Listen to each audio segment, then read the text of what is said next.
2000 साल पहले की बात है। एक दिन गैब्रियल नाम का फरिश्ता एक जवान जूइश औरत के सामने आया जिसका नाम था मेरी।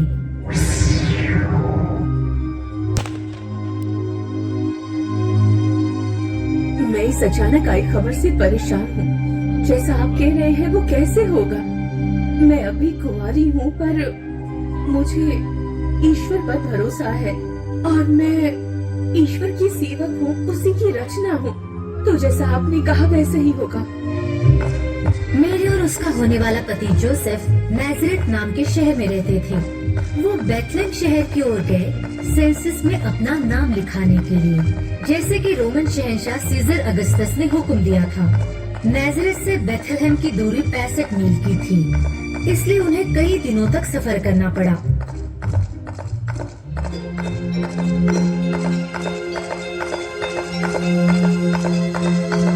जोसेफ और मैरी बेथलेहम पहुंच गए। मैरी, लौटने तक तुम यहीं ठहरो। चाहो तो थोड़ा आराम कर लो। मैं आज रात यहाँ ठहरने का बंदोबस्त करता हूँ। जोसेफ रहने के लिए जगह ढूंढ रहा था, लेकिन सारी जगह पहले से ही भरी हुई थी।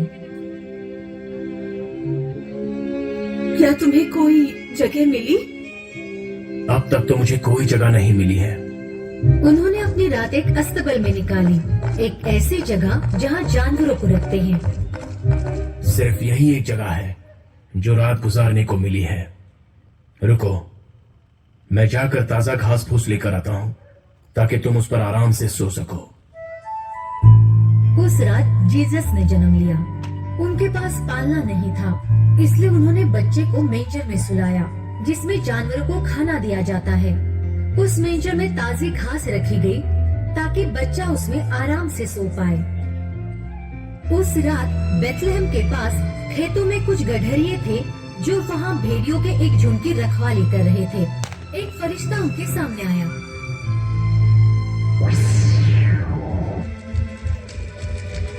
मेरे पास आप लोगों के लिए खुशखबरी है। ये ईश्वर के अवतार ने जन्म लिया है। क्या? एक अवतार? क्या हम उसे देख सकते हैं? बताओ हमें कि वो कहाँ है। तुम उसे मेंजर पर लेटा हुआ पाओगे। तो फिर चलो उस अवतार से मिलकर आते हैं। गडरिये जल्दी से बेथलेहम पहुँचे और उन्होंने जीसस को मेंजर में पाया, जैसा कि फरिश्ते ने उनसे कहा था। क्या मैं जान सकती हूँ आप लोग कौन हैं? ओह पवित्र माँ, हम यहाँ ईश्वर के अवतार को देखने आए हैं। मेरे बच्चे के बारे में आपको कैसे खबर मिली? जब हम अपने खेतों में काम कर रहे थे, एक फरिश्ता हमारे सामने प्रकट हुआ और उन्होंने हमें इस अवतार के जन्म के बारे में बताया। हाँ, मेरी खुशकिस्मती है कि मैं इस अवतार की माँ हूँ। जीसस से मिलने के बाद उन्होंने ये खबर हर तरफ फैला दी और जिन्होंने भी ये खबर सुनी वो चौंक गए। कुछ वक्त बीतने के बाद पूर्वी देश के 3 सज्जन आदमियों को आसमान में एक तारा दिखा। ए, तुमने देखा वो तारा जो सबसे ज्यादा जगमगा रहा है? ये तो दिखने में बहुत ही अलग लग रहा है। मुझे ऐसा लगता है कि वो हमें शायद कोई संदेश देना चाह रहा है।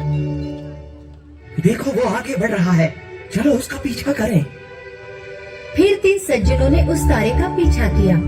वो एक स्थान पर जाकर पहुँचे जिसका नाम था जूडिया, और जूडिया के राजा का नाम था हेरोद। हेरोद ने उन 3 सज्जनों को मुलाकात करने के लिए बुलाया। मैंने सुना है कि एक नए राजा का जन्म हुआ है। मैं उन्हें देखना चाहता हूँ। अगली बार जब आप यहाँ से गुजरें तो कृपया करके मुझे बताएं कि वो कहाँ है। ठीक है? जैसी आपकी आज्ञा हुजूर। हम लौटते वक्त आपको इत्तला करेंगे। उन तीनों ने तारे का पीछा जारी रखा। वो तारा सीधा अस्तबल के ऊपर पहुंच गया और गायब हो गया। वो 3 सज्जन अस्तबल के अंदर चले गए। ये हमारे नए राजा हैं। उन्होंने बच्चे के आगे सर झुकाया। उन्होंने उसे सोने के उपहार दिए, ऐसे ऐसे तोहफे दिए जो उन्होंने कभी नहीं देखे थे। उस रात जब सभी सो रहे थे, एक सज्जन को सपना आया। लौटते समय राजा हेरोड के पास मत जाना, उससे मुलाकात मत करना। अगले दिन 3 सज्जनों ने घर जाने के लिए दूसरा रास्ता चुना। राजा हेरोड ने उन 3 सज्जनों से झूठ बोला था कि वो जीसस को पूजना चाहते हैं। वो नया राजा, मुझे उससे डर है कि कहीं वो मेरी जगह लेकर जुड़िया का राजा न बन जाए। मैं उसे ढूंढ निकालूंगा और उसे खत्म कर दूंगा। उसे ये बात पता नहीं थी कि जीसस बड़ा होकर देवताओं का राजा बनेगा, धर्म का राजा, ना कि सिर्फ जुड़िया का राजा। राजा हेरोड उन तीनों सज्जनों का इंतजार कर रहे थे। इतनी हिम्मत, ना ही वो लौटे और ना ही ये बताए कि जीसस कहाँ है। याद रखूंगा कि उन्हें ना बख्शूं। कोई बात नहीं, मैं अपने सिपाहियों को बैतलहम भेजूंगा और उन्हें आज्ञा दूंगा कि वे 2 साल से कम के सारे बच्चों को मार दें। मुझे यकीन है कि उन सभी बच्चों में जीसस भी होना चाहिए। बेथलेहम में जोसेफ को एक सपना आया। जोसेफ, इजिप्ट की ओर जाओ। राजा हेरोड जीसस को मारने के लिए उसे ढूंढ रहे हैं, इसलिए इजिप्ट चले जाओ जहां वो मुनासिब रहेगा। अगले दिन सुबह मैरी, तैयार हो जाओ, हमें ये जगह जल्द से जल्द छोड़नी होगी। ऐसा क्यों हुआ? क्या हम लोग अपने घर वापस नहीं जा सकते? नहीं, फिलहाल इस बारे में कुछ बात नहीं करेंगे। मैं सफर के दौरान तुम्हें सब बता दूंगा। जोसेफ मेरी और जीसस के साथ इजिप्ट के लिए निकल गया, जहां वो हेरोड से सुरक्षित रह सके। जोसेफ, मेरी और जीसस इजिप्ट में तब तक रहे जब तक हेरोड गुजर नहीं गया और फिर नाज़रेथ आ गए। हालेलुया! जोरदार ताली बजाएं, जोरदार ताली।